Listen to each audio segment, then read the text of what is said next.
Back to the channel of Chauhan vision. आज आप सभी को राम सत श्री अकाल, सलाम, मड़कम।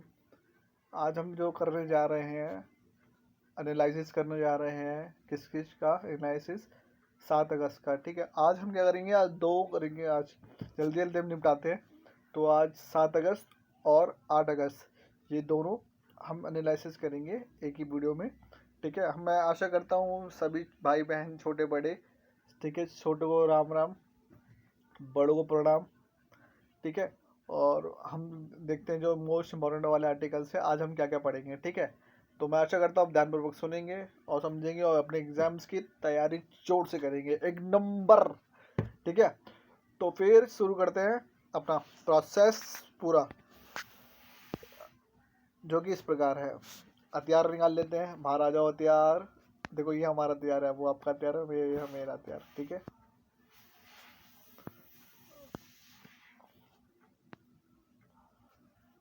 इधर आ जाओ आप। ठीक है, तो जल्दी क्यों गायब हो रहा भाई? 2 मिनट रुकना। बायोचार, ठीक है, आसान शब्दों में पर्यावरण जीएस 30 में से है। क्या है बायोचार? ठीक है, बायोचार एक तरह का कोयला है, चारकोल है, जो कि पौधों के बचे हुए हिस्से जैविक कचरा को गर्म करके बनाया जाता है। जमीन में कार्बन को लंबे समय तक बांध कर रखा जाता है और मिट्टी के सेहत सुधारता है। साथ ही कचरे के निपटारे और जलवायु परिवर्तन में लड़ने में मदद करता है। सिंपल सी बात है, हम क्या बोलेंगे? मतलब बायोचार मतलब एक कोयला, चारकोल है, कोयला है, चारकोल, जो कि होता है पौधे के बचे हुए जो अवशेष, जैविक अवशेष होते हैं। ठीक है, और गर्म करके बनाया जाता है। जमीन कार्बन को लंबे समय तक बांध कर रखती है, जमीन के कार्बन को लंबे समय तक बांध कर रखती है और मिट्टी की सेहत को सुधारता है। साथ ही कचरे के निपटारे और जलवायु परिवर्तन से लड़ने में मदद करता है। कैसे बनता है? 400 डिग्री सेल्सियस से 600 डिग्री सेल्सियस के बिना ऑक्सीजन के फसल के अवशेष को मिट्टी में गर्म करके तैयार किया जाता है और इसकी बनावट मजबूत होती है और इसी मिट्टी में 100 से 1000 साल तक कार्बन सुरक्षित रखा जाता है। ठीक है, रखा जाता है। ठीक है, इसके फायदे क्या हैं? ठीक है, मतलब 100 से 1000 साल तक कार्बन को सुरक्षित रखने पर ही बनेगा ये। देखो थोड़ा लंबी प्रोसेस है इसकी। ठीक है, और इसके फायदे क्या है? मिट्टी में नमी को बढ़ाता है, खासकर सूखे इलाकों में। नाइट्रोजन ऑक्साइड की हानि गैस को उत्सर्जन में 30 से 50% कम करता है। देखो अच्छी बात है। नाइट्रोस ऑक्साइड जैसी हानिकारक गैसों को उत्सर्जन में 30 से 50% तक कम करता है। खराब मिट्टी बंजर को सुधारता है। ठीक है, और इसे खास तरीके से तैयार करके उद्योग से निकलने वाली कार्बन डाइऑक्साइड जैसे गैसों से पकड़ने के लिए इस्तेमाल किया जाता है। क्या मतलब? एग्जॉस्ट करना। ठीक है, किया जाता है। ठीक है, और इसका उपयोग कम कार्बन वाली ईंटों और इमारतें सामान में किया जाता है, तो जिससे इमारत को कार्बन स्टोर किया जा सके। पानी की सफाई में मदद करता है, गंदे पानी में सफाई के लिए असरदार तरीका है। भारत की एक्ट ईस्ट पॉलिसी शब्दों में देखेंगे अंतर्राष्ट्रीय संबंध का है। ठीक, समझ में आया? मतलब सिंपल सी बात है, मैंने भी क्या पढ़ा, सिंपल सी बात है कि जो हमारा बायोचार है, बायोचार एक कोयला ऑक्सीजन का प्रोसेस है, जो कि पौधे के अवशेषों से बनता है। इसको खरन बनाने के लिए 400 से 600 डिग्री टेम्परेचर की आवश्यकता होती है। बिना ऑक्सीजन के फसल के अवशेष को मिट्टी में गर्म करके, ठीक है, तैयार किया जाता है। इसकी बनावट बहुत मजबूत होती है, 100 से 1000 साल तक कार्बन को सुरक्षित रख सकता है। ठीक है, मिट्टी में नमी रखने की क्षमता बढ़ाता है, खासकर सूखे इलाकों में नाइट्रस ऑक्साइड जैसे हानिकारक गैस से उत्सर्जन होता है। ठीक है, 50% तक घटाता है और खराब मिट्टी बंजर। ठीक है, पानी में सफाई के लिए अच्छा होता है। बाद में एक्ट ईस्ट पॉलिसी शब्दों में हम पढ़ते हैं दूसरा। तो क्या है ये जीएस पेपर 2 में एक्ट क्या है? एक्ट ईस्ट पॉलिसी क्या है? भारत एक ऐसी विदेशी नीति है जो पूर्व एशिया जैसे जापान, वियतनाम, ठीक है, जापान वियतनाम जैसे आदि देशों को इससे मजबूत करने के लिए बनाई गई थी। ठीक है, और एक दूसरी और 1981 में क्या होता? लुक ईस्ट पॉलिसी बनाई गई थी। 2014 में इसे सक्रिय बनाकर एक्ट ईस्ट पॉलिसी बना गया। मतलब लुक ईस्ट पॉलिसी को 14 में नाम बदल दिया गया, जिसका नाम होगा एक्ट ईस्ट पॉलिसी कहा गया। इस नीति में क्या है? इस नीति में सिंपल सी बात है, इस नीति में बोला गया पूर्वी और दक्षिण पूर्वी एशिया देशों के साथ साथ भारत के व्यापार, सुरक्षा, संस्कृति और कनेक्टिविटी को बढ़ाना। ठीक है, और चीन के बढ़ते प्रभाव को संतुलित करना और भारत की भूमिका को मजबूत करना। ठीक है, ये है क्या है कि इस और दक्षिण पूर्व एशिया के देशों के साथ भारत की व्यापार, सुरक्षा, आंतरिक कनेक्टिविटी बढ़ाना, चीन के बढ़ते हुए प्रभाव को संतुलित करना और प्रभाव को भूमिका को मजबूत करना। ठीक है, क्या फोकस है? व्यापार और निवेश बढ़ाना, सड़क रेल निर्माण, ठीक है, इनका वो करना। ठीक है, तो फिर हम जैसे हम करते हैं, भारत की एक्ट ईस्ट नीति थी हमारी। ठीक है, तो मैंने बोला इसका नाम हुआ बदल दिया गया। ठीक है, और सब चीज़ों को हम थोड़ा ध्यान पर वो देखेंगे। ईस्ट नीति क्या थी? ठीक है, लुक ईस्ट पॉलिसी 24 नाम बदला, एक्ट ईस्ट पॉलिसी बनाया गया। इस नीति का उद्देश्य पूर्व दक्षिण पूर्व एशिया देशों के साथ भारत की व्यापार, सुरक्षा, संस्कृति और कनेक्टिविटी को बढ़ाना, चीन के बढ़ते प्रभाव को संतुलित करना तथा भारत की भूमिका को मजबूत करना। मुख्य फोकस क्या? व्यापार निवेश करना है। ठीक है, सड़क रेल और समुद्री संपर्क बढ़ाना है, जैसे भारत म्यांमार थाईलैंड हाईवे। ठीक है, संस्कृति और शैक्षणिक रिश्ते बनाना है, रक्षा और राजनीतिक सहयोग जैसे सैन्य अभ्यास करना है। भारत की एक्ट ईस्ट नीति क्या है? कम शब्दों में नीति, यह नीति साल 2024 में म्यांमार में 12वें एशियन शिखर सम्मेलन में शुरू की थी। ये नीति 4 Cs पर आधारित है: कल्चर, कॉमर्स, कनेक्टिविटी और कैपेसिटी बिल्डिंग। ठीक है, उद्देश्य क्या है? पूर्वी और दक्षिण पूर्वी एशिया के देशों जैसे जैसे म्यांमार, थाईलैंड, वियतनाम के साथ राजनीतिक और आर्थिक संबंध मजबूत करना। इंडो पैसिफिक क्षेत्र में भारत की सक्रिय भूमिका को बढ़ावा देना। मुख्य पहले क्या इनिशिएटिव? आसियान दक्षिण पूर्व एशिया के संगठन के साथ व्यापार बढ़ाना, बुनियादी ढांचे को करना, विदेश निवेश को, FDI को बढ़ाना, पूर्वोत्तर भारत के विकास को प्राथमिकता देना। सिंपल सी बात है, इन्होंने बोला कि मुख्य उसकी जो इनिशिएटिव्स किया है। ठीक है, तो क्या है? आसियान में दक्षिण पूर्व एशिया संगठनों में साथ व्यापार को आगे बढ़ाना है, बुनियादी ढांचे, इंफ्रास्ट्रक्चर, हमारे विदेशी निवेश, FDI। आपको पता है FDI क्या होती है? Foreign direct investment. देखो सिंपल सी बात है, जिसको पता अच्छी बात है, लेकिन जिसको नहीं पता मैं उसको लिए बता रहा हूँ। क्योंकि कभी कभी होता है कि मतलब थोड़े बड़े बड़े बच्चे होते हैं तो उन्हें सब कुछ पता होता है मोस्टली, और जो छोटे बच्चे होते हैं जो अब न्यू कमर्स होते हैं वो उन बच्चों को नहीं पता होता कि उनको हमेशा लगता है, जैसे मुझे भी मैं भी 8वीं 9वीं 11वीं की बात है, 11वीं के आसपास की बात है कि FDI के बारे में लिखा था। FDI और जो भी होते हैं मोस्ट ओवर द क्वेश्चन होते हैं वो FDI ऐसा कुछ मेंशन किया था। ठीक है, FDI मतलब फॉरेन डायरेक्ट इन्वेस्टमेंट। सिंपल सा मतलब होता है जैसे कि डायरेक्ट इन्वेस्टमेंट कौन करता है? जो भी उद्योगपति होते हैं वो इन्वेस्टमेंट करते हैं। ठीक है, जो जितने भी विदेश के बंदे हैं, विदेश से जो आते हैं, ठीक है, विदेश वाले लोग क्या करते हैं? अपना सारा पैसा होता है ना कि भारत में जैसे माल खरीद रहे हैं, ठीक है, भारत कच्चा माल बाहर से खरीद रहे हैं या कोई भी माल खरीद रहे हैं बाहर से। ठीक है, तो वो भेज सेंड करेंगे, वो डॉलर में करेंगे, और डॉलर में क्या होगा? डॉलर में करेंगे तो डॉलर का जो अमाउंट है, ठीक है, वो जाएगा हमारा FDI में। ठीक है, FDI फॉरेन डायरेक्ट इन्वेस्टमेंट, वो डॉलर करेंगे, डॉलर को एक्सचेंज करके उनको मिलेगा पैसा में। ठीक है, अगर मैं सिंपल सी बात करूँ, $1 हमारा 80 रुपये के आसपास चलता रहता है, अप्स एंड डाउन चलता रहता है, वो अपने परिस्थिति और स्थिति के हिसाब से। ठीक है, अप्स एंड डाउन का लग रहता है उसका, उसे बोलते हैं फ्लक्चुएशन। ठीक है, रुपीज़ फ्लक्चुएशन हो जाता है, ऊपर नीचे चलता रहता है, सिंपल सा। अब क्या बोलते हैं? सिंपल सी बात है, जब वो फ्लक्चुएशन के कारण क्या हुआ कि जब उन्होंने अपने डॉलर भेजा, ठीक है, एक मैं एग्जांपल दे रहे हैं, 1 रुपया मतलब उनका हमारे 80 रुपये। ठीक है, तो वो सामान लेने में वो कन्वर्ट करवाएंगे 80 रुपये को, कन्वर्ट करवाएंगे जो बात से जो उन्होंने पैसे दिया, अब आने के बाद में हमारा स्टोर हो गया FDI। अगर हम जब भी कभी भी अगर हम विदेश में क्या होता है कि जो बड़े बड़े जो वैल्यूज़ है रुपीज़ की, बड़े बड़े वैल्यूज़ है, जैसे येन हो गया, जापान का हो गया, ठीक है, और चाइना का हो गया, ठीक है, अमेरिका का हो गया, या फिर यूरोप का हो गया, यूरोप का यूरो। ठीक है, ठीक है, तो ये सब कुछ होता है डॉलर्स में, या फिर ये जो इंटरनेशनल लेवल पे जो उनके जो वैल्यूज़ होती है प्राइसेस की, ठीक है, तो वो उस पर ही वो करते हैं। ठीक है, और छोटी मोटी जो मुद्रा होती है, छोटी मोटी मतलब कहने का मतलब है कि जो डेवलप्ड नहीं हो पाए जो नेशंस, उनकी वैल्यू को वो मानते नहीं है। ठीक है, और जहाँ तक अभी रिसेंट में पढ़ा था कि शायद हमारे भी शायद जो अब हमारा भी जो पैसा है वह, ठीक है, डॉलर की तरह करेगा, एब्सेंट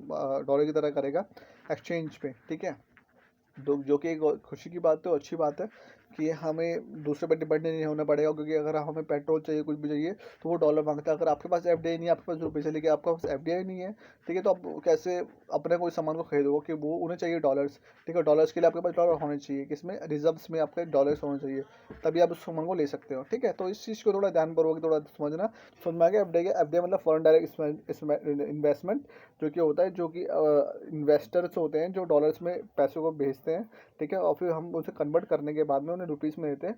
वो यहाँ से सामान उठाते हैं, उठाने के बाद अपने देश में ले जाते हैं, ठीक है।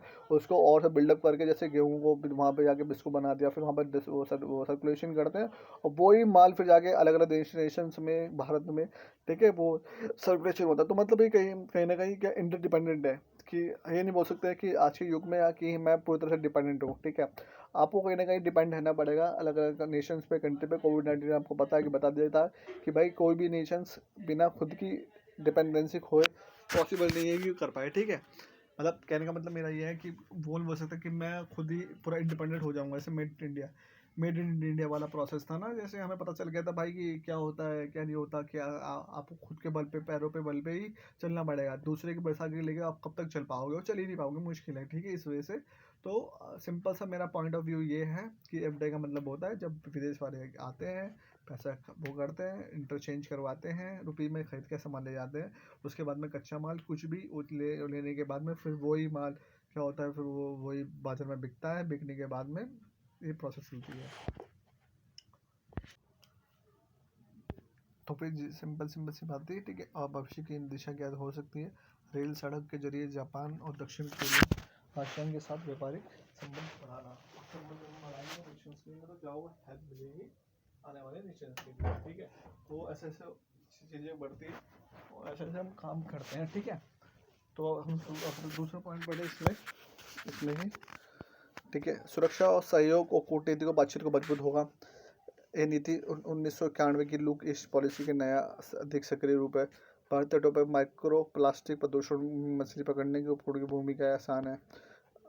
GS3 पर्यावरण पृष्ठभूमि बैकग्राउंड। पृथ्वी विज्ञान मंत्रालय MOES ने राष्ट्रीय तटीय अनुसंधान NCCR ने 2022 में 2025 के बीच में भारत के तटों पर समुद्री कचरे और माइक्रोप्लास्टिक की स्थिति को अध्ययन किया है। मुख्य बातें क्या, माइक्रोप्लास्टिक प्रदूषण के 2 बड़े स्रोत पाए गए हैं। नदियों से बहकर आने वाले प्लास्टिक कचरा हो गया, छूटे हुए खोए फेंके गए मछली पकड़ने के उपकरण हो गए, ठीक है। इन्हें कहा जाता है LDFC, abandonment lost of the discharge fishing gear.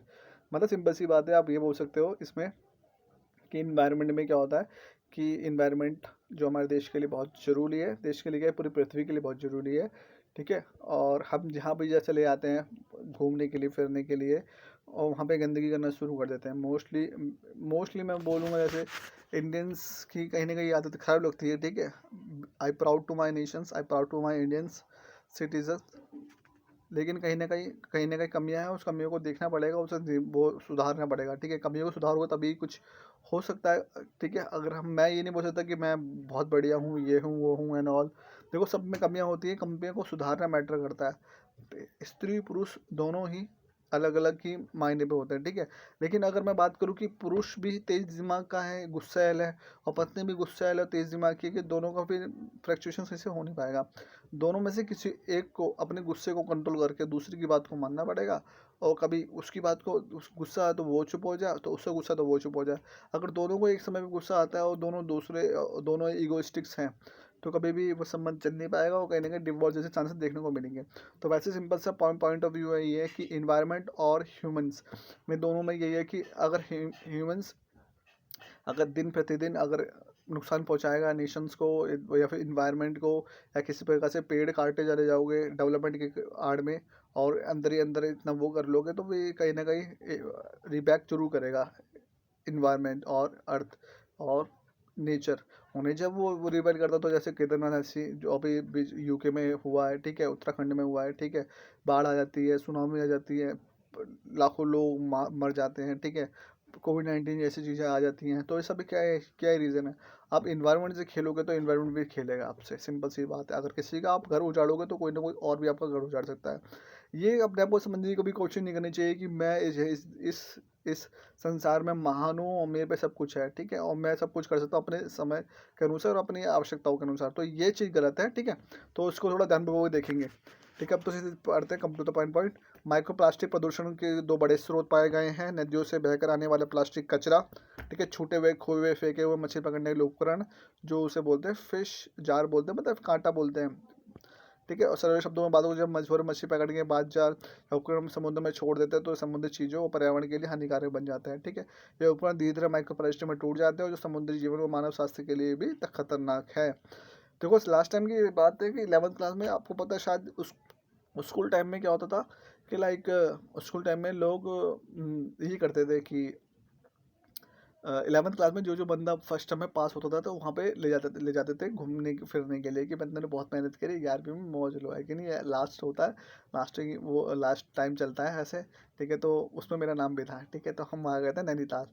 Nainital में मतलब बंदे अलग अलग फ़ोन वोन, मॉर्निंग में भाई क्या मज़ा आया मॉर्निंग में उठ के भाई। और मुझे यहाँ पर नींद नहीं आई कि भाई क्यों नींद नहीं आई मुझे, कि भाई मुझे जाना है जाना है जाना है करके, मतलब एक अलग एक्साइटमेंट। पापा से बोला मैंने, भाई पापा पापा ये ऐसी सी बात है, मेरे को मेरा मौका मिला है जाने का और वो 100 बंदों में से मुझे मौका मिला है। तो वो एक्साइटमेंट अलग थी भाई। मैंने पापा को बोला पापा ये सामान वामान ले आना, मेरे लिए नमकीन वमकीन ले आना, ऐसे करके मतलब चीज़ें थी ना, एक एक्साइटमेंट 11वीं क्लास का मैं बता रहा हूँ कि लाइक उस टाइम में। ठीक है, और भाई रात भर नींद नहीं है मुझे। सुबह 4-5 बजे की बस थी, बस खड़ी हुई स्कूल के सामने। ठीक है, और भाई और कुछ बंदे बोले कि यार स्कूल ड्रेस में स्कूल जा रहे हैं यार, ये वो पैंट देख के बंदे बोलेंगे ये तो स्कूल वाले बंदे हैं ये वो। तो भाई कुछ बंदे तो एटीट्यूड में, तो भाई तो वो गए नहीं। ठीक है, मैंने बोला ऐसे कम तैसी भाई दो इतनी, मैंने बोला कि भाई ऐसे दोस्त नहीं पाल ले भाई कि खुद के मर्ज उसके चक्कर में खुद ना जाए।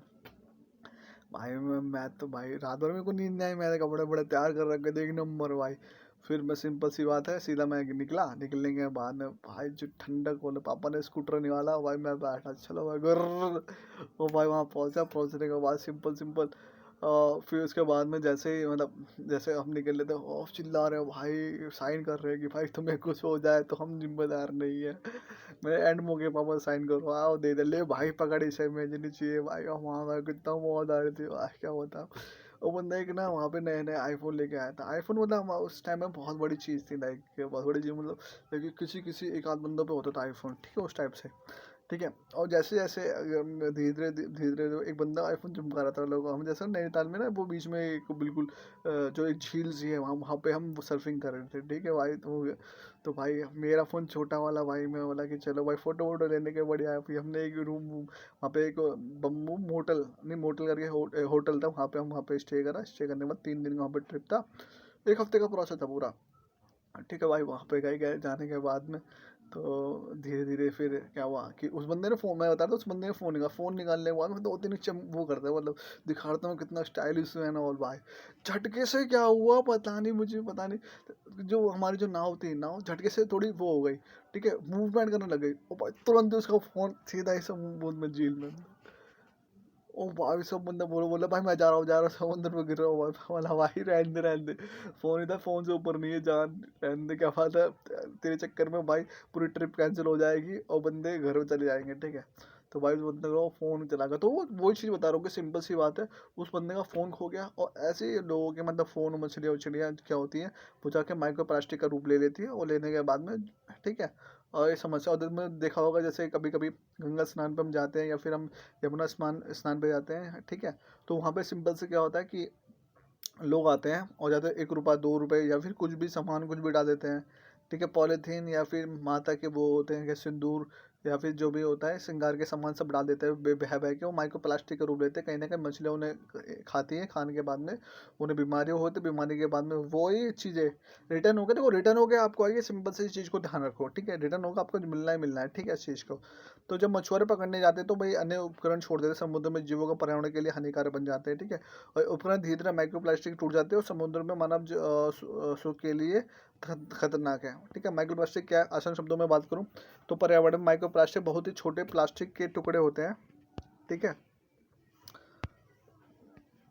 बहुत ही प्लास्टिक के टुकड़े होते हैं जो कि इनका आकार एक माइक्रो से एक माइक्रोमीटर से लेकर 5 माइक्रोमीटर से हो सकता है। ये प्राइमरी माइक्रो प्लास्टिक है, ये शुरुआती छोटे आकार के होते हैं। ठीक है, फिर उदाहरण के लिए सौंदर्य उत्पाद में मिलने वाली माइक्रो प्लास्टिक्स। ठीक है, जो कि फेस वॉश हो गया, स्क्रब हो गया। ठीक है, सौंदर्य उत्पादों में मिलने वाले माइक्रो बीड्स जैसे फेसबुक स्क्रब में, कुछ औद्योगिक उत्पादों में। ठीक है, और कुछ प्लास्टिक सामान टूट के बनते हैं, पॉलीथीन हो गए, बोतल हो गई, जाल। ठीक है, आदि जब टूटते हैं तो छोटे छोटे उनसे छोटे छोटे कणों के रूप में। ठीक है, और समुद्र जलीय जीवों को बहुत खतरनाक होता है। ठीक है, मछलियाँ उन्हें जीव खाना समझ कर निकल लेती है, उन्हें नुकसान पहुँचता है और वे मर जाती हैं। ठीक है। और मानव स्वास्थ्य पर असर क्या होता है, रिसर्च पर पता चलता है कि प्लास्टिक कण हमारे शरीर में जाकर ट्यूमर और हार्मोन जैसी जुड़ी समस्याएं उत्पन्न करते हैं।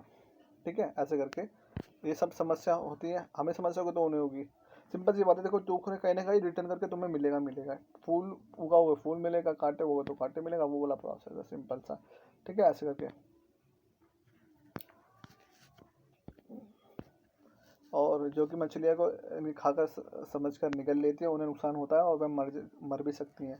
मानव शरीर पर इससे सब पता चलता है कि प्लास्टिक कण हमारे शरीर में जाकर ट्यूमर और हार्मोन जैसी जुड़ी समस्या उस बीमारी को कारण बनते हैं। ध्यान देखो, डॉक्टर बोलते हैं कि मछली खाओ, कभी कभी दिक्कत होती है तो मछली खाओ। ठीक है, मछलियों में प्रोटीन होता है, ठीक है, बहुत से मिनरल्स होते हैं वो आपको मिलते हैं, लेकिन कहीं ना कहीं आपने नुकसान कराया गया इन्वायरमेंट को, आपको रिटर्न करके देगी। आपको बिल्कुल बोलते हैं कि तुम जितना उम्र को 2 चमाटे एक्स्ट्रा करके तुम्हें लगेंगे, वो वाला सीन है, 2 चमाटे एक्स्ट्रा करके। तो ठीक है, उस चीज़ को।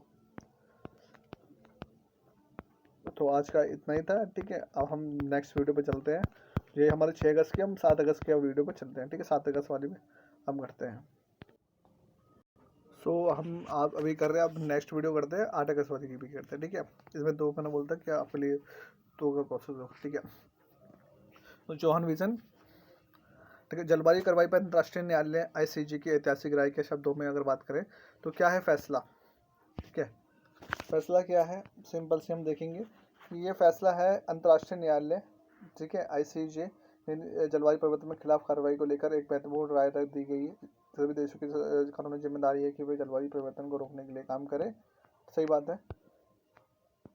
ये क्या राय थी, ये कानूनी रूप से बाध्य नहीं है, लेकिन अंतर्राष्ट्रीय कानून प्रमाणिक व्याख्या अथॉरिटेटिव इंटरप्रिटेशंस करता है। इस देशों के व्यवहार पर असर पड़ता है और जवाबदेही अकाउंटेबिलिटी को मजबूत करता है। ठीक है, राय है कि सिंपल सी बात, सबके लिए बाध्य नहीं है। देखो इन्वायरमेंट का सबके लिए बाध्य नहीं है। ठीक है, कि भाई करना ही पड़ेगा, आपको करना ही है, ऐसा कुछ नहीं है।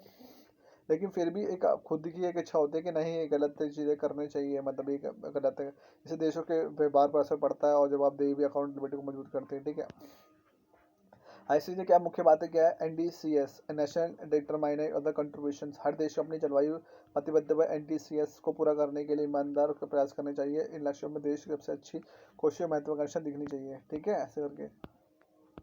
और तापमान 1.5 डिग्री सेल्सियस की सीमा होनी चाहिए। ठीक है, तापमान इसका 1.5 डिग्री सेल्सियस सीमा, न्यायालय ने कहा कि 1.5 डिग्री सेल्सियस की सीमा को मानना जरूरी है और ये वैज्ञानिक कॉप सम्मेलन में निर्णय के आधार पर तय की जाती है। CBDR RC सिद्धांत common but differentiated responsibility and the respective capabilities है। सभी देशों की जिम्मेदारी समान है, लेकिन उनकी क्षमता और ऐतिहासिक उत्सर्जन को देखने के लिए जिम्मेदारी में फर्क होगा, यानी विकसित देश से ज़्यादा जिम्मेदार माने जाएंगे। ठीक है, वित्तीय सहायता और तकनीक का समर्थन होगा। विकसित देशों के विकसित देशों को जलवायु से निपटने के लिए अपने मिटिगेशन अडेप्शन के लिए वैसे तकनीक देना होगा। सिंपल सी बात है। देखो अब डेवलप्ड हो चुके हो और दूसरे डेवलपिंग नेशंस हैं। देखो अगर आप मदद नहीं करो तो फिर डेवलपिंग नेशंस कहीं ना कहीं जो सृजन करना होगा, ठीक है, उससे ज़्यादा कर सकते हैं उसको कम करने के लिए। ठीक है, because they don't know about the technology and all. So this kind of the thing that we can focus over that की like whenever they need to take the help, so developed nations should give them the help because they know very well about that what will the upcoming future for that kind of technology। ठीक है, कोई technology है उसके लिए they know very well that कि this kind of the like lack of that things that easily not available in the nation, so that is why they try to give them the help as a help, because अगर आप develop हो चुके हो तो दूसरे लोगों को भी मदद की जाए कि उसको कैसे आगे बढ़ सकते हैं। ठीक है, उस टाइप से। तो क्या होता है, मतलब कमजोर आबादी का संरक्षण, जलवायु परिवर्तन सबसे बड़े कमजोर लोग प्रभावित होते हैं, इसलिए उनकी अधिकारों की रक्षा करना बहुत जरूरी होता है। चरबन नीति हो गया न्यायपूर्ण और समावेशी संक्रमण की दिशा में होनी चाहिए। सही बात है। कानूनी और रणनीति असर क्या है, जलवायु अधिकार, ठीक है, जलवायु अधिकारों के जैसे माने जा सकते हैं। कोर्ट ने साफ किया कि देशों की जिम्मेदारियां हैं। अंतर्राष्ट्रीय कानून पर्यावरण समझौते समुद्री कानून से आती है और कोर्ट ने कहा है कि हर देश के लिए कोई व्यक्तिगत जिम्मेदारी भी है, क्योंकि विज्ञान से पता चल सकता है कि कौन कितना उत्सर्जन कर सकता है। ठीक है, किसे विज्ञान से ही पता चलता है कि भाई कौन कितना उत्सर्जन करता है। ठीक है भाई, इस राय के लिए देश के लिए जलवायु के लिए खिलाफ हर देश के लिए ये काम करना होगा। विकसित देशों के आगे बढ़कर मदद करनी होगी और न्याय संबंध जवाबदेही को ध्यान में रखकर जलवायु नीति बनानी होगी। कुछ छोटे द्वीपीय देशों से ICJ की जलवायु पृष्ठ आठ में दिखा हुआ सिंपल देखते हैं। ठीक है, ठीक है,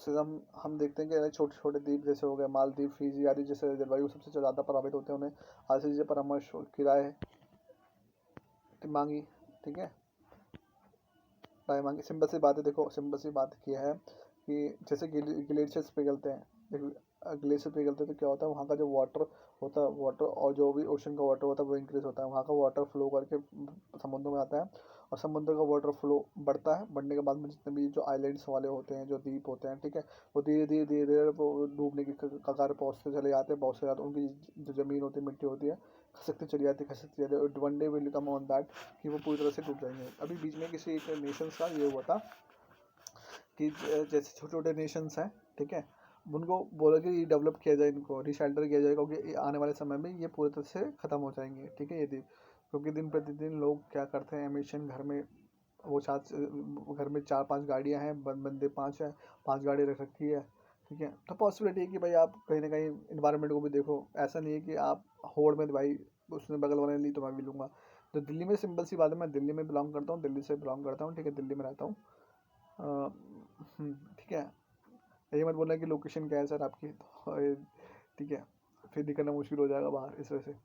तो सिंपल मेरा ये कहने का मतलब था कि लाइक कि जैसे जैसे हम बाहर निकलते हैं, ठीक है, होड़ में, तो फलाने ने गाड़ी कौन सी ली है भाई, मैंने तो पता ना हो, तो मतलब सिंपल सी बात है कि फलाने ने गाड़ी कौन सी ली है, वैसी गाड़ी नहीं चाहिए, उससे ऊपर चाहिए।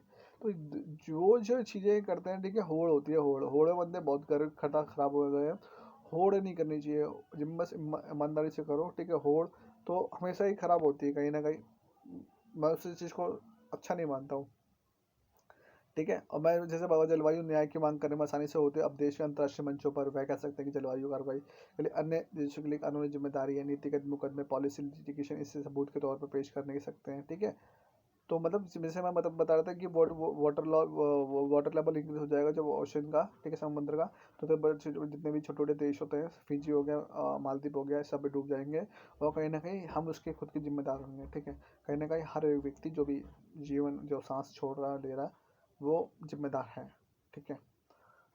मैं ये नहीं, अब ये बोलो कि सर जानवर भी हैं, ये भी है, वो भी है, कीड़े मकोड़े भी हैं, भाई देखो मैंने बोला मैंने बोला कहीं ना कहीं ह्यूमन बींग्स, देखो वो जो प्राणी है उनको नहीं पता है केला, लेकिन वो जानते हैं कि अच्छी तरह से कि भाई हम कहीं ना कहीं इन्वायरमेंट को नुकसान पहुंचेंगे, और इन्वायरमेंट कहीं ना कहीं अपनी ऐसी चाल खेलती है, चाल बोलूँगा मैं तो सीधा, इन्वायरमेंट चाल ऐसे खेलती है कि भाई कहीं ना कहीं आपकी पॉपुलेशन को उसी डेंसिटी में लेके आ जाती है, लेकिन ह्यूमन बींग जो चाल से ऊपर 2 कदम आगे बढ़ जाता है, बीमारी फेंकी, एंटीडोट बना दिया, वायरल कर दिया, मतलब जुकाम का वायरल कर दिया, तुरंत ही एक ही गोली ली, डिप्सिन वो सॉरी डिस्प्रिन छू मंतर, ठीक है, बुखार कर दिया, बता रहा हूँ वैसे बुखार कर दिया, तुरंत ही गोली ले ली, डिको टोटल खत्म, बॉडी में दर्द हो गया, कोमिफ्लैम खत्म, सिंपल सी बात है, 2 कदम आ गए, इन्वायरमेंट बोला कि साढ़े मरेगा, तुम मरेगा, ये करके मरवाऊंगा, वो करके कैंसर कर दिया, लो भाई उसकी बीमारी का इलाज कर दिया, एंटीडोट बना दिया, लो भाई, ठीक है, HIV का भी पॉलिसी मैंने अभी तक पढ़ा नहीं, लेकिन HIV का शायद एंटीडोट आया ही नहीं आया है, ठीक है, लेकिन जितनी भी बीमारी का तो एंटीडोट लेके आ चुके हैं, ठीक है, लेकिन एक हेपेटाइटिस बी की बीमारी का एंटीडोट नहीं है शायद, जहाँ तक मुझे पता है, ठीक है, देखना करेक्शन कर देना, लाइक जहाँ तक मुझे, या मैंने लास्ट टाइम पढ़ा था, लाइक हेपेटाइटिस A B ऐसा होता मॉडल, उनमें से एक ही नहीं है, ठीक है। तो नीतिगत हम पढ़ते कैसे मदद मिलती है, ठीक है, जलवायु ने न्याय की मांग करने में आसानी होती है जब देश अंतर्राष्ट्रीय मंचों पर कह सकते हैं कि जलवायु कार्रवाई के लिए अन्य देशों के लिए कानूनी जिम्मेदारी है, नीतिगत मुकदमे, पॉलिसी लिटिगेशन में इसे मजबूत के तौर तरीके पेश कर सकते हैं, विकसित देशों में दबाव बना सकते हैं, वे जलवायु परिवर्तन से लड़ने के लिए वित्तीय मदद, तकनीक देश, ठीक है, सही बात है, आप निकल गए तो भाई दूसरे मदद की जाए, वहाँ से कुएं से बाहर निकला जाए, उस टाइप से। क्या भारतीय अर्थव्यवस्था पूरी तरह संतुलित है, गोल्डी लॉक्स अर्थव्यवस्था, देखो गोल्डी लॉक्स जोन था, ठीक है, गोल्डी लॉक्स जोन को क्या मतलब, ये है गोल्डी लॉक्स जोन को बोलते हैं, सिंपल सी बात कि अपने आवश्यकता के अनुसार मतलब परिवर्तन कर देना, ठीक है, वैसे दिए जहाँ महंगाई ना बहुत ज़्यादा है ना कम हो, ठीक है, और विकास दर GDP ग्रोथ स्थिर हो, तो गोल्डी लॉक्स जोन सर एक जोग्राफी में थे कार्य, गोल्डी लॉक्स जोन किसे बोलते हैं ऐसे करके कुछ, शायद थोड़ा मैं बोल रहा हूँ उसमें, ठीक है, वैसे जहाँ पे महंगाई ना बहुत ज़्यादा हो ना बहुत कम हो, विकास दर GDP ग्रोथ स्थिर हो और नीति अनुकूल हो। भारत को लोग गोल्डीलॉक जोन क्यों कहा जाता है, सरकार ने कहा कि भारत की विकास दर अच्छी है, महंगाई काबू में है और आर्थिक स्थिति स्थिर है, ठीक है। क्वेश्चन हो सकता है गोल्डीलॉक्स अर्थव्यवस्था क्या है, तो वह स्थिति जहाँ महंगाई ना बहुत ज़्यादा हो ना बहुत कम हो, विकास दर जीडीपी स्थिर हो, जीडीपी ग्रोथ स्थिर हो, वह नीति अनुकूल है। ठीक है, उसे बोलते हैं गोल्डीलॉक्स अर्थव्यवस्था। लेकिन असलियत क्या है, खाद फूड इन्फ्लेशन है, वेतन तो बढ़े लेकिन असल में फ़ायदा नहीं हुआ। ठीक है, महंगाई डाइन खाए जात वो वाला प्रोसेस है भाई। ठीक है, कैसे, सामान्य महंगाई तो घटकर 2.82% हो गई, लेकिन खाने पीने की चीज़ों की महंगाई लगभग 11% है। महंगाई घटकर 2.82% हो गई, लेकिन खाने पीने की चीज़ों की महंगाई लगभग 11% है। गरीब परिवारों की आमदनी का आधा हिस्सा खाने पर खर्च हो जाता है, इसलिए महंगाई उतने से ज़्यादा प्रभावित करती है। वेतन तो बढ़े लेकिन असल में फ़ायदा नहीं। 23 में वेतन वृद्धि 9.2% थी, लेकिन महंगाई को घटाने के बाद असल में वेतन वृद्धि सिर्फ 2.5 रह गई।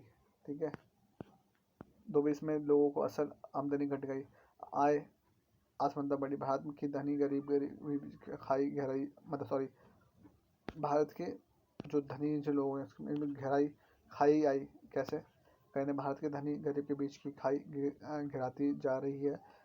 गिनी इंडेक्स जो असमानता पर मापता है, भले थोड़ा सुधार हो, लेकिन ये केवल औपचारिक फॉर्मूला क्षेत्र में कमाई दिखाता है। अनौपचारिक क्षेत्र में काम करने वाले करोड़ों लोगों की स्थिति वैसे ही बनी हुई है और खराब हुई है। ठीक है, जलवायु मुद्दा क्या है,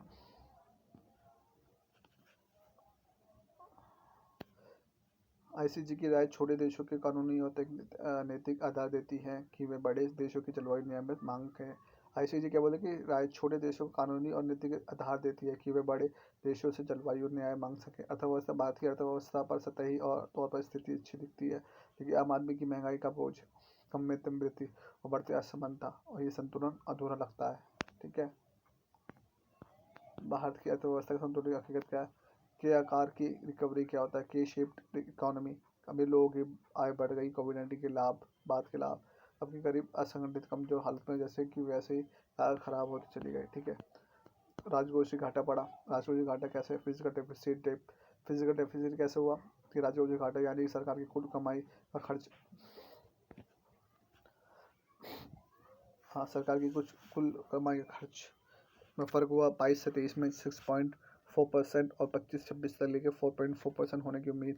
देश का कुल कर्ज डेप्थ जीडीपी का 81% है, जबकि कानूनी एफआरबीएम एक्ट के अनुसार इकोनॉमी के एफआरबीएम एक्ट मतलब एफआरबीएम का मतलब होता है फॉरेन जो रेगुलेशन, मतलब सिंपल सी बात है, याद नहीं आ रहा मुझे एफआरबीएम वाला। ठीक है, foreign regulatory bureau of management कुछ ऐसा करके है, मतलब सिंपल से मैं वैसे लैंग्वेज में बोलूँ आपको, जैसे एफआरबीएम में सिंपल सी बात है, जो भी अब्रॉड जो भी होते हैं वहाँ पे जो पैसे सेंड करते हैं एनजीओ को, तो एनजीओ को एफआरबीएम एक्ट के तहत उन्हें पता होना चाहिए कि ये मनी कहाँ से आ रही है, किस मुद्दे पे आ रही है, कौन से नेशन कौन से बैंक में अकाउंट में है। तो फिर अभी न्यू रूल्स इम्प्लीमेंटेशन किया गया था इस एक्ट के कारण कि भाई जो भी अमाउंट होगी वो एसबीआई के खातों में ही आएगी। ठीक है, जिससे कि सही से अकाउंटेबिलिटी हो सके। ठीक है, तो 60% से ज़्यादा नहीं होना चाहिए। ठीक है, व्यक्ति के अनुसार 60% से ज़्यादा नहीं होना चाहिए।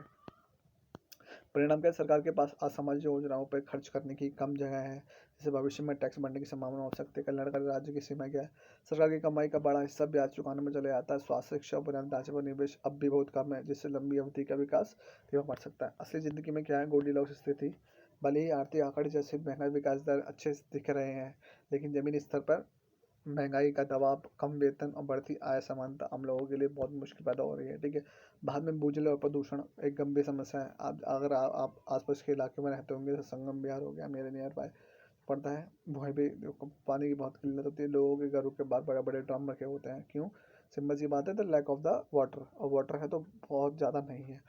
85% ग्रामीण आबादी को की पीने के पानी की ज़रूरत भूजल से होती है, और 65% से सिंचाई खेती से भूजल से होती है। ठीक, क्या हो रहा है पानी के साथ, अब भूजल में अब भूजल में मिल रहे हैं क्या नए तरह के रसायन, कीटनाशक, उद्योग से निकला गया जहरीला कचरा और सूक्ष्म कीटाणु, अब सब पानी को अस्वस्थ और जहरीला बना रहे हैं।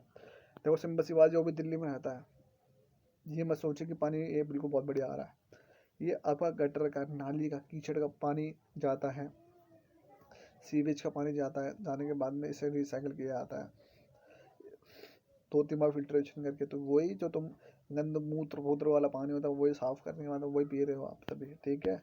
तो भाई लोगों के भाई कहीं ना कहीं से बाल सफ़ेद होते हैं, ये हो रहा है, कम कम उम्र में ज़्यादा उम्र के लगना, ये सब वही समस्या का सम वही वैसे हो रहा है, ठीक है। और आपको जो ऑक्सीजन अच्छी नहीं मिल रही है, तो कहीं ना कहीं आर्टिकल 21 के तहत ये कहीं ना कहीं गवर्नमेंट को ये प्रोवाइड करवाना चाहिए था इस तरीके से। 9% से ज़्यादा पानी के नमूने में सबसे ज़्यादा मामले पर हमारे राजस्थान, जहरीला जहरीला तत्व कहाँ पाए जा रहे हैं, ठीक है। और कहीं ना कहीं दूसरा रीज़न ये भी है कि चलो मैंने हाँ बोल दी, तो गाँव का भी कहीं ना कहीं ठीक नहीं है, लेकिन वैसे मुकाबले में ठीक है, लेकिन कहीं ना कहीं गाँव में भी थोड़ा दिक्कत है। कैसे? जैसे राजस्थान, तेलंगाना, आंध्र प्रदेश क्यों बोला गया है, क्योंकि रीज़न इसका ये है कि सॉरी सॉरी 2 मिनट, तो इसका सिंपल सा रीज़न ये होगा कि राजस्थान, ठीक है, वहाँ पे जो कीटनाशक के लिए बड़े बड़े हैवी डोज के कीटनाशक छिड़कते थे, छिड़कने के बाद में वो जाते थे ज़मीन में जितने भी कीड़े मकोड़े तो मरते थे, लेकिन उससे जो नुकसान क्या होता था कि सिंपल सा कैसे कि जैसे वाटर लेवल पे चले जाते हैं वो कीटनाशक जाने के बाद में, और वही वाटर लेवल कहीं ना नीचे आके पानी मिक्स होता है, ठीक है। और वही कहीं ना कहीं आप हैंड पंप से, बोरिंग से, समर बोला जाता है हमारे तो यूपी उत्तर प्रदेश में, ठीक, पश्चिम उत्तर प्रदेश से हम बिलोंग करते हैं, तो वहाँ से बोला जाता है, ठीक है। पानी चलाने के बाद में जो निकल के आता है क्या मिल रहा है, आपका फेंका हुआ कीटनाशक। जो मैंने पहले बोला वो आपको कि whatever you will do for the nations और whatever you will do for the nature, nature will give you return, double करके देगा आपको, ठीक है। आपने डाला अपने खेत में, मगर वाले डालेगा अपने खेत में, आप हो अब दूसरे पॉइंट में हो आपने डाला कि इतना एक्ट उसका इतना फ्रिक्वेंसी का या फिर इतना जहरीला कि इफेक्ट करेगा। दूसरा वाला व्यक्ति बोला अच्छा भाई मेरे से ज़्यादा खेती करेगा, मैं उससे डबल डालूंगा, तीसरा उससे और डबल डाला आपने, डालने के बाद नीचे मिक्स होगा, मिक्स होने के बाद वही आप निकालोगे समर से, बोरिंग से या फिर टूल पंप से, ठीक है। एक गाना टूल पंप है पूरा कहीं आग ना लगाते आप, ठीक है, ऐसे ऐसे गाना आ रहा है, ठीक है। तो टूल पंप में सिंपल सी मतलब कि पानी निकाला जाएगा, निकालने के बाद आपके जानवर वो पियेंगे, पीने के बाद में वही वही दूध मतलब वही पानी, ठीक है, भैंस गाय पिएगी, पीने के बाद में उसी से दूध का निर्माण बनेगा, फिर दूध में जाके फिर वो उसकी फिर वो दूध आप दोगे मॉर्निंग में 4 बजे, और 4 बजे धोने के बाद में वही आप पियोगे, तो ऑटोमेटिकली भाई कैसे भी तुम करके देख लो, घुमा फिरा के कहीं नाव को कैसे भी पकड़ लो, इधर से उधर से पकड़ी तुम्हारी नागे जाएगी, जितना आप नुकसान करोगे आपको वैसे ही मिलेगा, डबल करके मिलेगा। बोलते किस्मत उतना करता हूँ, किस्मत 2 चांटे डबल मारती है मुझे घुमा फिरा के, बोलते एक डायलॉग होता कि घुमा फिरा के बात मेरे पे ही आ जाती है। पता है कौन से वाली पिक्चर है शायद, उसमें इसमें शायद रानी मुखर्जी है और उसका पति होता है ऐसे करके, और उसको जलाने वाला होता है, उसको जो उनका जो पिता होता है उसका ही, कि उसको पैसे चुरा के देती है, नाम याद नहीं आ रहा मुझे, ठीक है, मेहंदी, शायद मेहंदी करके है वो मूवी। तो उसमें बोलता है कि घुमा फिरा के बात मेरे पे ही आ जाती है, ठीक है। तो उस टाइप से मैं बोला जा रहा हूँ कि सिंपल सिंपल सी बात है कि जितना आप नेचर को, इन्वायरमेंट को नुकसान पहुँचाओगे, उतना ही कहीं ना कहीं तो आपको भी कहीं ना कहीं नुकसान उससे ज़्यादा पहुंचेगा, ठीक है। और फ्लोराइड क्या है, 9% ज़्यादा पानी के नमूने में सबसे ज़्यादा मामले राजस्थान, तेलंगाना, आंध्र प्रदेश, ठीक है। और बीमारी में फ्लोरोसिस, हाइड्रो में दर्द, बच्चों में विकास का रुकना, आर्सेनिक मिलना, पंजाब बिहार गंगा खतरनाक स्तर पर हो गया, बीमारी त्वचा रोग, कैंसर, हाथ पैर में सड़ने, गैंग्रीन फेफड़े की बीमारी, यूरेनियम मिल जाना, पंजाब राजस्थान आंध्र प्रदेश में 100 ppm बीवी से अधिक पाया गया। अभी रिसेंट में अगर आप देखोगे सर्च मारना, लाल पानी यार पंजाब के एक क्षेत्र है, ठीक है, पंजाब का एक क्षेत्र है, वहाँ पे अंदर से पानी लाल निकल के आ रहा है। अब बोला कि लाल पानी क्यों निकल रहा है, क्योंकि नियर उसमें जब एनजीटी न्यू ग्रीन ट्रिब्यूनल्स है ना, न्यू करके के नेचुरल ऐसे करके, ठीक है। तो ग्रीन ट्रिब्यूनल्स 2010 में आया था, ठीक है, 2010 में आया था एनजीटी, और उसके एक शॉर्ट फॉर्म में कि भाई कौन पहले लेके आया था कौन नहीं, तो ANY, ठीक है, ऑस्ट्रेलिया, न्यूजीलैंड और इंडिया, ठीक है, वाई आता है, लेकिन यहाँ पे शॉर्ट है कि पहले कौन लेके आया था ऑस्ट्रेलिया, कौन लेके आया है, दूसरा कौन लेके आया है न्यूजीलैंड, और तीसरे पे है इंडिया, ठीक है, एनी, दो याद रखना, 2010 में आया था भारत में। तो सिंपल सा बात क्या था कि भाई वहाँ पे मैं बता रहा था पंजाब में एक गांव है, गांव का नाम नहीं पता मुझे, पंजाब की स्टोरी थी ये। चंडीगढ़ के आसपास का इलाका है, वहाँ पे जमीन के अंदर से लाल पानी निकल रहा है, बिल्कुल खून जैसा पानी निकल रहा है। सोच सकते हो। और जब इससे एनजीटी चेक करने गई थी क्या दिक्कत है क्या दिक्कत नहीं है, तो वहाँ की रिपोर्ट यही नहीं दे रही है, वो लोगों को बीमारी हो रही है, कैंसर, लंग्स वो फेल हो रहे हैं। बोलते कि उसके जितने भी पंजाबी था कोई व्यक्ति, ठीक है, तो उसके पूरे लंग्स खराब हो रहे हैं, पूरे के पूरे, ठीक है, उसके पीढ़ी दर पीढ़ी लंग्स खराब हो गए। तो मतलब सिंपल से सोच सकते हो आप कि कितना खतरनाक है, जो जो आपके लंग्स को ख़राब कर देगा, ठीक है। तो आज की वीडियो इतनी थी, ठीक है। तो मैं सिंपल से आपको ये बोलना चाहूँगा कि देखो, हर चीज़ को ना अपने हिसाब से यूज़ करनी चाहिए, हर चीज़ को अपने हिसाब से यूज़ करनी चाहिए। इतनी अति ना कर दी जाए कि आने वाला समय आपके लिए अच्छा ना हो, ठीक है। गांधी जी ने भी सिंपल सा ये बोला है कि अगर आपकी ज़रूरतों के हिसाब से इस पृथ्वी में भरपूर है, आपकी ज़रूरतों के हिसाब, अगर ज़रूरतों को देखेंगे तो इस पृथ्वी में बहुत कुछ है, लेकिन आपके लालच के लिए ये पृथ्वी, ऐसी 7 पृथ्वी भी कम पड़ जाएगी, ठीक है। तो मैं सिंपल सा ये बोलना चाह रहा हूँ कि नेचर बहुत अच्छा है, बहुत अच्छा है नेचर, ठीक है। आपको जो इन्वायरमेंट मिला है ना, अगर मैं बात करूँ, आपको इन्वायरमेंट मिला बहुत अच्छा मिला है, खासकर जो इंडिया के लोग हैं उनको बहुत अच्छा इन्वायरमेंट मिला है। देखो कि अगर मैं बात करूँ, ज़्यादा गर्मी में अच्छी नहीं होती, ज़्यादा गर्मी और सर्दी में अच्छी नहीं होती। सर्दी की बात बोलूँ तो एग्जाम्पल की बात बोलूँ मैं, रशिया के अंदर ऊपर चले जाओगे, मतलब कि नॉर्थ पोल साउथ पोल के आसपास, ठीक है, वहाँ पे इतनी ठंडी पड़ती है, इतनी ठंडी पड़ती है कि बंदे उड़ते हैं। सुबह सुबह फ्रेश होने के, मुंह धोने के लिए ना पानी उबाल के करना पड़ता है, ठीक है। अपनी गाड़ी को, इंजन को रात को चलाया रखना पड़ता है, 24 घंटे उनका इंजन चलता है। क्यों? और कि अगर बंद कर दी तो ये बंद हो जाएगी, मतलब उसे बंद कर दिया तो क्या हो जाएगा, बंद हो जाएगी तो वो सीधा सीज हो जाएगी, ठीक है। रात बस 24 घंटे उनके ऊपर डीजल फूक रहा है, पहला पॉइंट। दूसरा, उन्हें हर चीज़ के लिए, हंगने मूतने खाने के लिए, ईच एंड एवरीथिंग काम करने के लिए उन्हें पानी बर्फीला मिलता है, बर्फ़ का बिल्कुल, उसे कूट पीट के करते हैं। खाने के लिए कुछ सामान नहीं है, उन्हें मीट पे ही रहना पड़ता है। खड़े खड़े जानवर बर्फ बन जाते हैं, खड़े खड़े जानवर सूख जाते हैं, बिल्कुल हड्डी बन जाते हैं, ठीक है। हड्डी गलाने वाली गर्मी, सर्दी पड़ती है, सॉरी, सर्दी पड़ती है वहाँ पे। अब पानी फेंकोगे ना ऊपर, गर्म पानी, तो सीधा जब नीचे गिरेगा तो सीधा बर्फ बना हुआ होगा, ठीक है। तो कितना संघर्ष करते हैं यहाँ तक स्कूल जाने के लिए बच्चों को, सुबह सुबह उठना पड़ता है। पहले पहले क्या करता है, पहले रोड हटाई जाती है, रोड तुम्हारे रोड पे इतनी बर्फ गिर जाती है कि गाड़ी चल नहीं सकती, आप चल नहीं सकते, आप जा नहीं सकते, आप घूम नहीं सकते, कुछ नहीं हो सकता लाइक वहाँ पे। आप खेती कर नहीं सकते, इतना टेम्परेचर, इतना हार्श टेम्परेचर होता है ना, खेती कर सकते, कुछ कर नहीं सकते आप। सिंपल सी बात है। रंग गोरा जरूर मिलेगा आपको भाई, हाँ रंग गोरा जरूर मिलेगा, लेकिन आप कुछ नहीं कर सकते, ठीक है। अब चलो दूसरे देश में आ जाते हैं, साउथ के अफ्रीका में। साउथ अफ्रीका में इतनी गर्मी पड़ती है, इतनी गर्मी पड़ती है कि वहाँ पे लोगों का बाहर निकलना मुश्किल है। इतना टेम्परेचर बढ़ता है कि रात को भी लोग से सो नहीं पाते वहाँ पे। रात को वो इतना करते हैं कि कब रात होगी, ठीक है। इतना ही पड़ता है कि उनकी स्किन जल गई है, बर्न हो गई है बहुत गंदी तरह से। पानी की बूंद गिरती नहीं है, खेती होती है नहीं, ठीक है। कहीं ना कहीं लोग आज भी कुछ ऐसा, कुछ अफ्रीका के अंदर कोई ऐसा हुआ है कि वहाँ पे क्या होता है कि वहाँ पे चिकनी मिट्टी की रोटी बना के खा जीते हैं, ठीक है। सर्च मारना यूट्यूब पे, आपको पूरा सिंपल सिंपल सा मिल जाएगा, ठीक है। कि वहाँ पे क्या होता है कि वो चिकनी मिट्टी की वो करते हैं, ठीक है। तो एक तरफ इतनी गर्मी कर दी है, इतनी गर्मी करती है कि लोग, मतलब पानी की बूंद नहीं मिलती पानी के लिए, मतलब क्या क्या करते हैं, ठीक है। और एक तरफ इतना सर्दी कर दी है, सॉरी इतनी गर्मी कर दी है कि वहाँ पे कुछ नहीं होता। ज़्यादा गर्मी पड़े कुछ होता, बिल्कुल कटीले कांटे वाले, बिल्कुल कांटे, पानी की दिक्कत, मतलब वो सीधा ही जो कैक्टस होता है, कैक्टस को छील के उसमें से पानी पी रहे हैं। एकदम इतनी सर्दी कर दी कि भाई, घर से निकलने से पहले तुम्हारा संघर्ष शुरू, उठते उठते ही संघर्ष शुरू, उठते संघर्ष शुरू। बाथरूम के लिए, ये खाली खाने ढूंढने के लिए, स्कूल जाने के लिए, गाड़ी चलाने के लिए, घूमने के लिए, करने के लिए, ईच एंड एवरीथिंग बहुत इशू है। गर्मी।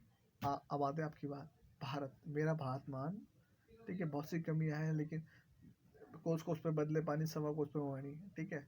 कोस कोस पे बदले पानी, कोस कोस में पानी बदल जाता है, और सवा को जाओगे तो वो शब्द भी बदल जाते हैं। बोलो कि मराठी, हिंदी, मलयालम, गुजराती, मलक्कम, पंजाबी, मैथिली, भोजपुरी, कन्नड़, और हमारी हिंदी, ठीक है। तो मतलब ऐसे ऐसी चीज़ें हैं, ठीक है। और वहाँ पे हम जाति धर्म में ही लड़े पड़ रहे हैं, हमारे नेशन से डेवलप कर गए हम जाति धर्म। तू किस जाति का है, तू क्या मराठी बोलता है, तू हिंदी बोलता है, तू फलाना बोलता है, तू ढिमकाना बोल, हम इससे बाहर नहीं निकल पा रहे हैं। ठीक है। तो मैं कहीं ना कहीं मुझे लगता है कि भाई कहीं ना कहीं हिंदू हिंदू को मार रहा है, और कहीं ना कहीं क्यों मार रहा है, ठीक है, और मुस्लिम मुस्लिम को मार रहा है। ठीक है। ये कहीं ना कहीं लड़े जा रहे हैं आपस में लड़े जा रहे हैं, लेकिन इन्हें नहीं पता कि आने वाले समय में बहुत ज़्यादा नुकसान होगा। ये विचारधारा का फॉलो करेंगे तो किसी का भी भला होने वाला नहीं है। ठीक है। किसी को भला होने वाला नहीं है। नेशंस आगे बढ़ रहे हैं, लोग चांद पे जा रहे हैं। ठीक है। बहुत फर्क पड़ता है उस चीज़ से। ठीक है। तो सिंपल सा बात है कि आप बोलते हैं भाईचारा में रहते हैं, भाईचारा बहुत अच्छा है। ठीक है। आपको जिस नेशन में जन्म मिला हुआ है, नेशन मतलब भारत में जन्म मिला हुआ है, इस भारत की हिस्ट्री बहुत अच्छी है। हिस्ट्री बहुत अच्छी है। हिस्ट्री मतलब भारत की संस्कृति बहुत अच्छी बोली जाएगी क्या, कि बहुत से लोगों ने इसको विनाश करने की, इसको तख्ते नाबूद करने की, तख्ते नाबूद बोलते हैं कि ख़त्म करने की पूरी पूरी कोशिश करी, लेकिन ख़त्म नहीं हो पाई आज तक। क्यों? हमारा भारत महान। ठीक है। तो मैं आपको ये सिंपल बोलना चाहूँगा कि भाई ऐसे पढ़ो कि भाई एग्ज़ाम क्लियर हो ही जाए। ठीक है। इसलिए ठीक है, आज ज़्यादा थोड़ी बातें हो गई। ठीक है। 2 लेक्चर थे, 2 मैंने ख़त्म कर दिए। आशा करता हूँ आपको अच्छे लगे होंगे। लाइक सब्सक्राइब कर दिया करो। ठीक है। धीरे धीरे धीरे और ऐसे और इम्प्रूवमेंट करेंगे। ठीक है। Thank you so much. आपका दोस्त, आपका भाई प्रदीप, जॉन विजन में आपका स्वागत था, स्वागत है, स्वागत रहेगा।